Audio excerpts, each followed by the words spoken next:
नमस्कार। बड़ी बहस मध्य प्रदेश में आप सभी का बहुत बहुत स्वागत है। मैं हूं आपके साथ सौरभ त्रिपाठी। राहुल गांधी की भारत जोड़ो न्याय यात्रा मध्य प्रदेश में है। इस यात्रा के दौरान राहुल गांधी केंद्र की मोदी सरकार और मध्य प्रदेश की मोहन सरकार पर तमाम तरह के तंज कस रहे हैं। इस दौरान राहुल हिंदुत्व की लाइन पर भी बढ़ते नजर आ रहे हैं। राहुल गांधी ने उज्जैन में महाकाल के दर्शन किए हैं, लेकिन महाकाल के दर्शन के पहले शाजापुर में राहुल गांधी ने पीएम मोदी और सनातन को लेकर एक बयान दिया है, जिसमें राहुल गांधी की मुश्किलें बढ़ती नजर आ रही हैं। शाजापुर में राहुल गांधी ने कहा है कि मोदी चाहते हैं कि देश का युवा घंटों मोबाइल देखे और जय श्री राम कहे। राहुल गांधी के इस बयान के बाद सियासत गर्मा उठी है। वहीं राहुल गांधी की भारत जोड़ो न्याय यात्रा को लेकर मध्य प्रदेश के मुख्यमंत्री मोहन यादव ने कहा कि पहले तो गांधी परिवार को माफी मांगनी चाहिए। उन्होंने सनातन का अपमान किया है। मुख्यमंत्री ने कहा है कि देश और देव दर्शन करने की नगरी उज्जैन है। यही शुभकामनाएं देता हूं कि भगवान के दर्शन अच्छे से कर लें, भगवान उन्हें सद्बुद्धि दे। राहुल गांधी पश्चाताप करें और वो ये कहें, और मंदिर का न्योता उनकी पार्टी ने ठुकरा दिया था, वो जनता से माफी मांगे।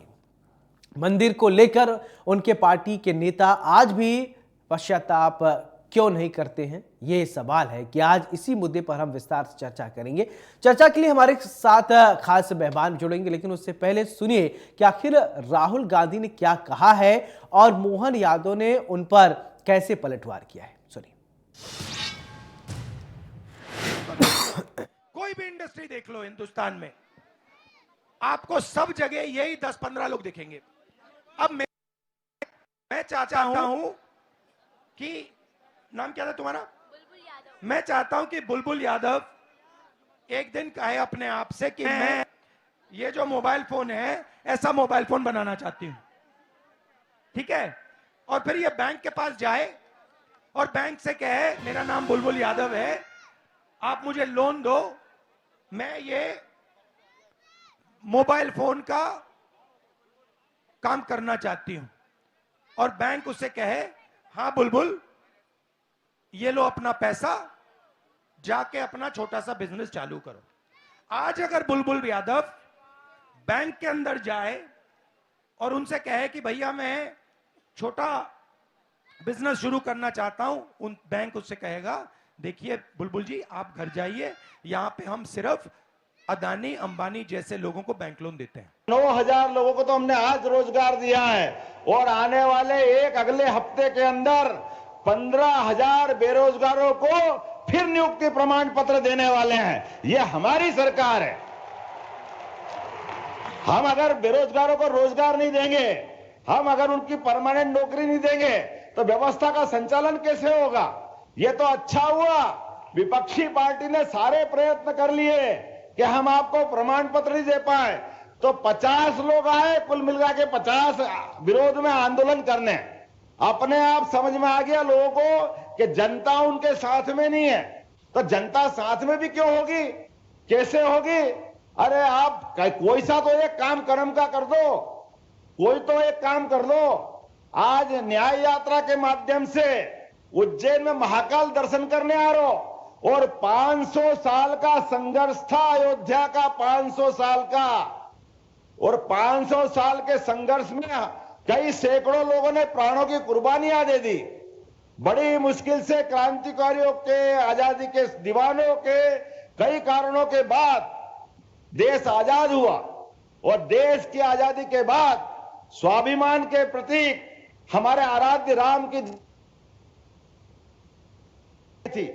लेकिन कांग्रेस ने कदम कदम पर रोड़े अटकाए, सबूत पूछे, कहां राम पैदा हुए, किसने देखे, कौन सा जन्म स्थान है, और तो और जो आंदोलन करने गए उनके ऊपर जिनने गोलियां चलाई, कांग्रेस ने उनकी पीठ थपथपाई। ये बड़े दुर्भाग्य के साथ कहना पड़ रहा है। और उसके बावजूद भी परमात्मा की कृपा से जब सुप्रीम कोर्ट ने फैसला दे दिया, पूरे देश के क्या हिंदू क्या मुसलमान सबने मिलकर के जोरदार अभिनंदन करो। हिंदू मुस्लिम एकता का ये उदाहरण हुआ है 2 साल पहले, जब सुप्रीम कोर्ट के फैसले के बाद किसी मुस्लिम पक्ष के, किसी हिंदू पक्ष से कोई झगड़ा नहीं हुआ। सबने मिलकर भगवान राम के भूमि पूजन कार्यक्रम का स्वागत किया।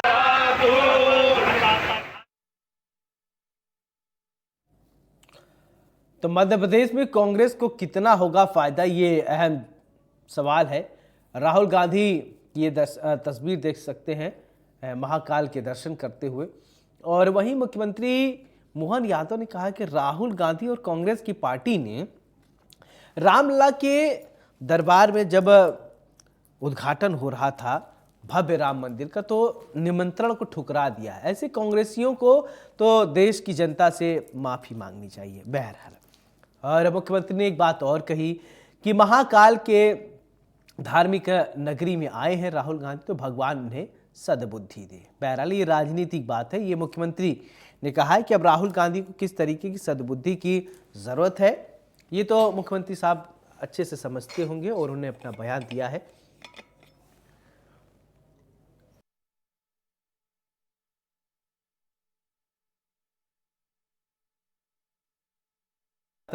मध्य प्रदेश में है, जो आप तस्वीर अभी देख पा रहे हैं, ये देखिए जन समर्थन की तस्वीर। इसके बाद की तस्वीर हमने आपको जो दिखाई वो महाकाल के दरबार में मत्था टेकने के दरमियान की तस्वीर आप देख रहे हैं। बीजेपी बोली राम का न्योता ठुकराने वाले मांगे माफी, राहुल का मोदी पर वार।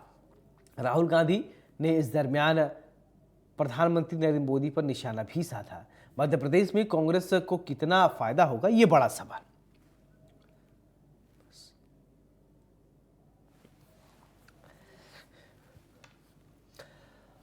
तो चर्चा की शुरुआत हम करेंगे। हमारे साथ मेहमान जुड़ गए हैं। सबसे पहले परिचय, फिर इसके बाद चर्चा की शुरुआत। वंदना त्रिपाठी हमारे साथ जुड़ गई हैं, बीजेपी की प्रवक्ता है। वंदना जी, बहुत बहुत स्वागत है आपका। कुछ ही देर में सिद्धार्थ सिंह रजावत, प्रदेश सचिव कांग्रेस के, हमारे साथ जुड़ जाएंगे। तो वंदना जी, चर्चा की शुरुआत मैं आपसे करना चाहता हूं कि राहुल गांधी की भारत जोड़ो न्याय यात्रा मध्य प्रदेश में इस समय है। महाकाल के दर्शन भी कर आए हैं राहुल, और मुख्यमंत्री जी कह रहे हैं कि ऐसे लोग जिन्होंने राम के निमंत्रण को ठुकरा दिया, ऐसे कांग्रेसियों को माफी मांगना चाहिए। और ये भी कहा है कि सद्बुद्धि भगवान दे, महाकाल उनको दे। कैसे आप देखती हैं?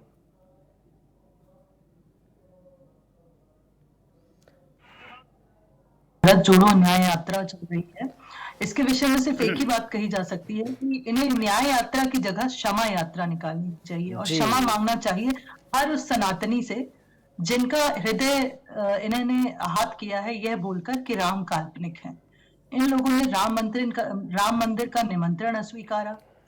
जब राम मंदिर बनने की बात आती थी तो हमेशा इन्होंने विरोध किया। ये हमेशा चाहते थे कि वहां पर भव्य राम मंदिर का निर्माण कभी भी ना हो। तो इसीलिए राहुल गांधी जी को एक न्याय यात्रा की जगह एक क्षमा यात्रा निकालना चाहिए, क्योंकि जिस सनातनी का दिल उन्होंने दुखाया है, हर उस सनातनी के मन में ये पीड़ा अवश्य रहेगी कि ये वही कांग्रेस पार्टी है जिसने हमेशा भगवान राम को काल्पनिक कहा। आज आप कितने सनातनी क्यों बन गए हैं सबको पता है, क्योंकि चुनाव सर पर है और आप जानते हैं कि भारत में रहना है तो जय श्री राम कहना है। इसीलिए अब आप जय श्री राम, जय श्री महाकाल कहेंगे। ये बात मुझे समझ नहीं आया कि भारत में रहना है तो जय श्री राम ही क्यों कहना है, और धर्म मजहब पंथ के लोग कहाँ जाएंगे? वंदना जी, हमने बाकी धर्म और मजहब और पंथों की कभी अवहेलना नहीं करी है। नहीं, आपने ये कहा कि भारत में रहना है तो जय श्री, ठीक है, जय श्री राम का सम्मान है, आप भी करती हैं, हम भी करते, लेकिन ये तो कोई बाउंडेशन तो है नहीं कि सिर्फ जय श्री राम ही कहना है। ये कोई बाउंडेशन नहीं है, लेकिन देखिए अगर आप भारत के सारे पंथों का सम्मान करते हैं, सबका सम्मान करते हैं, तो फिर आपको भगवान राम से ही इतनी आपत्ति क्यों थी? उन्हें ही आपने क्यों काल्पनिक कहा? आपको बाकी पंथों के धर्म के जो देवी देवता हैं, ईश्वर हैं, वो कभी आपको काल्पनिक नहीं लगे? क्यों भगवान राम ही क्यों काल्पनिक लगे और क्यों आज उन्हीं का सहारा लेना पड़ रहा है? आप राम न्याय यात्रा, राम यात्रा निकालने की बात करते हैं, आप अपनी पार्टी का राम नाम सत्य है यात्रा निकालिए। इसलिए क्योंकि आप लोग इतनी ज्यादा गुटबाजी में पड़ चुके हैं कि उस गुटबाजी के चलते आप लोगों को समझ में नहीं आ रहा है कि आपको किस प्रकार से चुनाव जीतना है। तो कभी आप जय श्री राम के नारे लगाने लगते हैं, कभी आप महाकाल मंदिर में दर्शन करने लगते हैं, कभी आप भगवा धारण कर लेते हैं, कभी आप जनेऊ धारण कर लेते हैं, नर्मदा जी की आरती करते हैं, गंगा जी की आरती करते हैं। वो जमाने कहाँ गए जब आप हिंदुत्व को सिरे से नकारते थे। आप इफ्तारी करते थे, आप जाके मस्जिदों में मत्था टेकते थे, लेकिन मंदिरों में आपने कभी भी न प्रणाम किया, न भगवान का अभिवादन किया। आज एकदम से आपके अंदर इतना हिंदुत्व क्यों जागा है? तो देखिए, जनता इतनी मूर्ख नहीं है, जनता को सब समझ में आता है कि ये चुनावी हिंदू है और चुनाव के समय ही हिंदुत्व याद आता है।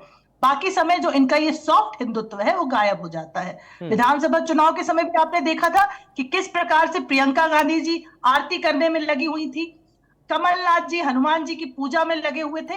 तो ये सारे जो भ्रम फैला रहे हैं वो जनता समझ चुकी है और जनता इनको सिरे से नकारेगी। और आप देखिएगा 29 की 29 सीटें जीतकर भारतीय जनता पार्टी अपना विजय परचम लहराएगी। वंदना त्रिपाठी, एक बात मुझे आप बताइए, क्या भगवान भी अब आजकल सियासी हो गए हैं क्या? मेरे राम तुम्हारे राम, बीजेपी के राम, कांग्रेस के राम? नहीं, देखिए मानिए कि हमने तो अपनी सरकारें खोई हैं भगवान राम के नाम पे। आपको याद होगा कि 4 राज्यों में तो हमने अपनी सरकारें खो दी थी। और क्यों खोई थी? भगवान राम के नाम पर ही खोई थी। हमने भगवान राम को चुनाव का मुद्दा कभी माना ही नहीं। हम तो ये मानते हैं कि भगवान राम हमारी आस्था का प्रतीक है, हमारी संस्कृति का प्रतीक है, हमारे भारत का प्रतीक है। और भगवान राम से तो हम जीवन जीने की शिक्षा लेना चाहिए कि किस प्रकार से एक मनुष्य इतना अनुशासन भरा जीवन जीता है, इतना एक अच्छा बेटा, एक इतना अच्छा भाई, इस तरह की शिक्षाएं लेनी चाहिए। तो भगवान राम तो हमारे लिए एक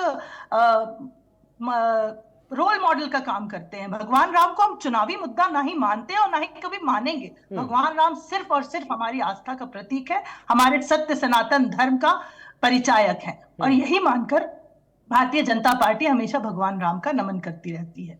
वंदना त्रिपाठी जी, मेरा सवाल आपसे ये कि मोदी का परिवार इस समय कैंपेन चल रहा है, मैं भी मोदी का परिवार, अचानक से आप लोगों को बैठे बैठाए बिहार से एक मुद्दा मिल गया, क्या बोलते हैं, लालू प्रसाद यादव ने एक मुद्दा दे दिया। तो क्या इससे पहले आप लोगों ने कैंपेनिंग किया मैं भी चौकीदार? आपने सोचा था कि 2019 में हमने कहा मैं भी चौकीदार, बैठे बैठाए कोई हमको ऐसी बातें कह देगा, मैं भी मोदी परिवार, बोलना पड़ जाएगा?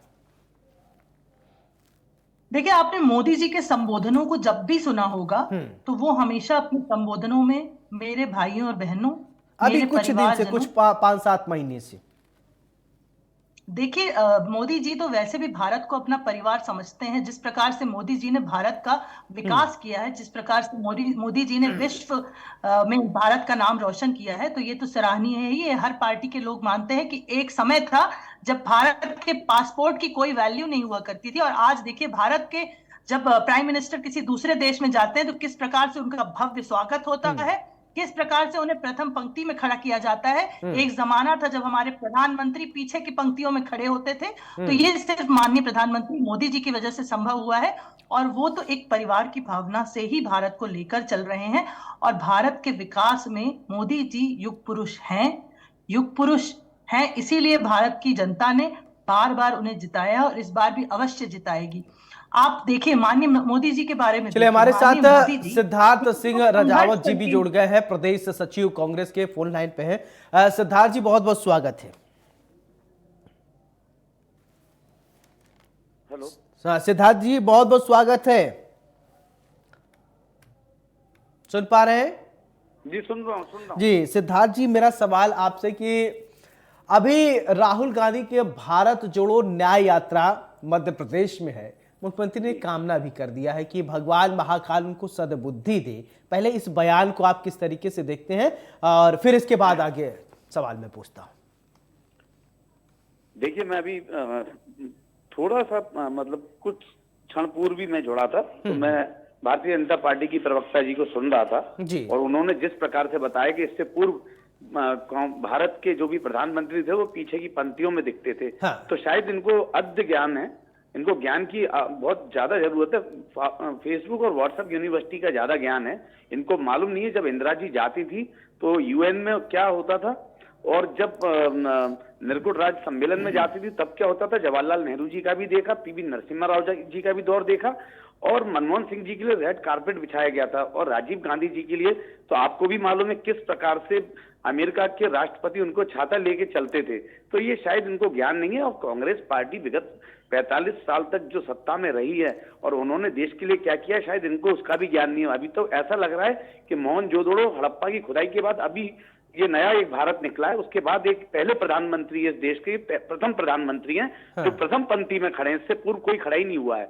और अभी जो आप बयान की बात कर रहे हैं तो अवश्य बयान बहुत स्वागत, मैं तो इस बयान का स्वागत करता हूं। उन्होंने जो बोला है कि सद्बुद्धि दे, अवश्य सद्बुद्धि मिलना चाहिए कि जिस प्रकार से पूरे हिंदुस्तान के अंदर आप देख रहे हैं, अभी मध्य प्रदेश के स्थिति में आपको बता दूं 1,35,000 महिलाओं पे अत्याचार और कहीं ना कहीं लापता है महिलाएं। तो ये एनसीआरबी की रिपोर्ट है। और किस प्रकार से मणिपुर के अंदर दो महिलाओं को नग्न करके किस प्रकार से घुमाया गया, ये हमारे देश की स्थिति है और ये पूरे विश्व में फैली है इस बात को लेके। ये सिद्धार्थ जी एक सवाल, ठीक है, वो थोड़ा हमारे पास कम वक्त है, उस पर बहुत चर्चा हुई है, बहुत हम लोग आप डिबेट किए हैं। अब मैं आपसे ये जानना चाहता हूँ, चुनाव एकदम नजदीक है सिद्धार्थ जी, राहुल जी लगातार निकले हुए, कितना फायदा होगा आपको लग रहा है, जो जन समर्थन आपको मिल रहा है वो वोट बैंक में कन्वर्ट हो पाएगा? सौरभ जी, मैं मणिपुर से 14 तारीख को हम लोग जनवरी को निकले थे और उसके बाद हम लोग नागालैंड गए, नागालैंड के बाद हम लोग असम गए, असम के बाद हम अरुणाचल प्रदेश गए, फिर असम आए। तो मैं कई राज्यों में राहुल जी के साथ चला हूं। इस समय जो यूथ है, जो महिलाएं हैं, जो बेरोजगारी की हालात हैं, जो किसान है, वो सब उमड़ के आ रहे हैं और राहुल जी को अपनी समस्या सुना रहे हैं। और कहीं ना कहीं अगर ईडी, सीबीआई, इलेक्शन कमीशन अगर ये निष्पक्ष रहेगा तो अवश्य हमारी है ना गवर्नमेंट बनेगी, गवर्नमेंट ही नहीं बनेगी, प्रचंड बहुमत के साथ बनेगी। बस भारतीय जनता पार्टी कहीं ना कहीं खेला ना करे। एक और, क्योंकि आप थोड़ा देर से जुड़े इसलिए मैं चाह रहा हूं कि 2-3 सवाल आपसे जरूर पूछा जाए डिबेट के दरमियान। वंदना जी क्योंकि बोल चुकी हैं कि अभी ये भी कहा गया कि राम मंदिर से जब आपको निमंत्रण दिया गया तो आपने निमंत्रण ठुकरा दिया, फिर आपको ऐसे लोगों को देश की जनता से माफी मांगनी चाहिए कि राम के जो नहीं हुए वो किसके होंगे? देखिए, मैंने वही बोला कि अल्प ज्ञान में Bharatiya Janata party Facebook, WhatsApp, university पे कुछ भी चलाती है। शायद भारतीय जनता पार्टी को ये बात का पूरा ज्ञान नहीं है कि 15 तारीख को राहुल जी ने नागालैंड में एक प्रेस कॉन्फ्रेंस हुई थी और मैंने भी उस प्रेस कॉन्फ्रेंस को कवर किया था और सारे मीडिया वालों को भेजा था। उसमें राहुल जी ने एक बात बोली थी कि हमारे आराध्य हैं रामचंद्र जी, श्री रामचंद्र जी का हम सम्मान करते हैं, स्वागत करते हैं और सर्वप्रथम इसका ताला खोलने में मेरे स्वर्गीय पूज्य पिताजी राजीव जी का भी इसमें योगदान था। पर हम कभी भी इस टाइप का इवेंट नहीं बनाते और ये भारतीय जनता पार्टी का इवेंट है। इस इवेंट में एक भी गरीब को नहीं बुलाया गया है। ठीक है सिद्धार्थ जी। वंदना जी, देखिए आपने जितना, ठीक है सिद्धार्थ जी, आप जितनी बातें हमारी हुई थी चर्चा आपसे और सिद्धार्थ जी से मैंने फटाफट सवाल पूछ दिया, अब आप कुछ कहना चाहती है वंदना त्रिपाठी जी? जी बिल्कुल, कहना चाहती हूँ कि 2-3 शब्द कांग्रेस के प्रवक्ताओं ने भी रट लिए हैं, एक व्हाट्सएप यूनिवर्सिटी, एक फेसबुक यूनिवर्सिटी, और ये कह रहे हैं कि इवेंट नहीं बनाते हैं। इन्होंने एक भारत जोड़ो यात्रा नाम का जो इवेंट चला रहे हैं, जिसमें इनके ही लोग चल रहे हैं, इनके ही लोग प्रश्न पूछ रहे हैं, इनके ही लोग घड़ियाली आंसू बहा रहे हैं और ये कह रहे हैं कि जनता उमड़ उमड़ कर आ रही है। तो आगामी चुनाव के नतीजों में आपको समझ में आ जाएगा कि जनता आपके साथ कितनी है और कितनी नहीं है। मैडम, रही बात आप जो कह रहे हैं कि सुप्रीम कोर्ट के दाने नहीं खिला रहे, ये नहीं पूछ रहे हैं कि आप आम कौन सा खाते हैं। एक मिनट, मैंने आपकी बात बहुत सरलता से सुनी थी, आप भी सुनिए। तो राजीव गांधी जी ने माननीय सुप्रीम कोर्ट के कहने पर ताले खुलवाए थे, अपनी स्वेच्छा से नहीं खुलवाए थे। और अगर उन्होंने स्वेच्छा से खुलवाए तो राम आपसे पूछना चाहता हूँ, आपने अपनी स्वेच्छा से खुलवाए हैं? आपने अपनी स्वेच्छा से खुलवाए हैं ताले? नहीं, आपने अपनी स्वेच्छा से ताले खुलवाए हैं? भारतीय जनता पार्टी ने अपनी स्वेच्छा से ताले खुलवाए हैं या मंदिर बनवाया है? आपने अपनी स्वेच्छा से मंदिर बनवाया है? उच्च न्यायालय के आदेश पे मंदिर बनाए, इसमें आपका क्या योगदान है बताइए जरा। चिल्ला के आप बात नहीं दबा सकते हैं, आप तथ्यों को रखिए, तथ्यात्मक बात कीजिएगा। आप फेक यूनिवर्सिटी चलाते हैं, झूठ देखिए और फरेब शुभम की जी, यूनिवर्सिटी शुभम जी, चलाते नहीं नहीं हैं। देखिए, एक एक क्या देखिए अपना बात नहीं वंदना सुनना जी, चाह रहे? वंदना जी, सिद्धार्थ जी, आप लोग दोनों एक एक करके बोलेंगे तो आवाज साफ होगी, क्यों नहीं तो ना आपकी आवाज सही से जा पाएगी, दर्शक समझ पाएंगे, वंदना जी ना आपकी। तो एक एक करके प्लीज बोले। वंदना जी अपनी बात कंप्लीट कीजिए, सिद्धार्थ जी फिर आप, अगर आपको लगता है आपत्ति है तो उस कहते ये कहते आपत्ति हैं पे कि आप हम काउंटर फेसबुक कीजिएगा। यूनिवर्सिटी चलाते हैं। हम्म। जी, ये फेक यूनिवर्सिटी चलाते हैं। ये फेक नैरेटिव सेट करते हैं कि राजीव गांधी जी ने दरवाजे खुलवाए, क्योंकि जनता जाके पीछे देख नहीं रही है कि क्या हुआ था क्या नहीं हुआ था। माननीय सुप्रीम कोर्ट ने आदेश दिया था कि तत्काल प्रभाव से वहां राम मंदिर के ताले खोले जाए, इसलिए राजीव गांधी जी ने खुलवाए थे। तो जनता में फेक नैरेटिव फैलाना बंद करिए। रही बात राहुल गांधी जी की, तो सबको पता है कि कितने हिंदू समर्थक है वो, और कितना राम ठीक है, समर्थक रहे ठीक हैं है, वो। ठीक है, अब सिद्धार्थ जी बोलिए। उनका ठीक है, ओके ओके दावा है। देखिए मंजरी जी, ठीक है वंदना जी, ठीक है। मंजरी जी, सर्वप्रथम तो मैं ये बोलना चाहूंगा कि इसका मतलब ये है कि आप अपने पूर्व राष्ट्रीय जो नेतृत्व था, जो पूर्व प्रधानमंत्री थे अटल बिहारी वाजपेयी जी को झूठा कहला रहे हैं, जिन्होंने खुद इस बात को सदन में उन्होंने स्वीकार किया था। चलिए, आपकी ये बात भी हम मानने को तैयार हैं। दूसरी बात, इसमें भारतीय जनता पार्टी का कौन सा कितना बड़ा योगदान है मंदिर बनाने में, मैं ये पूछना चाहता हूँ कि सुप्रीम कोर्ट के आदेश, उच्च न्यायालय के आदेश पे ये हुआ है कि नहीं हुआ है, मैं ये पूछना चाहता हूँ। ये भारतीय जनता पार्टी ने कोई आदेश निकाला है, ये पूछना चाहता हूँ।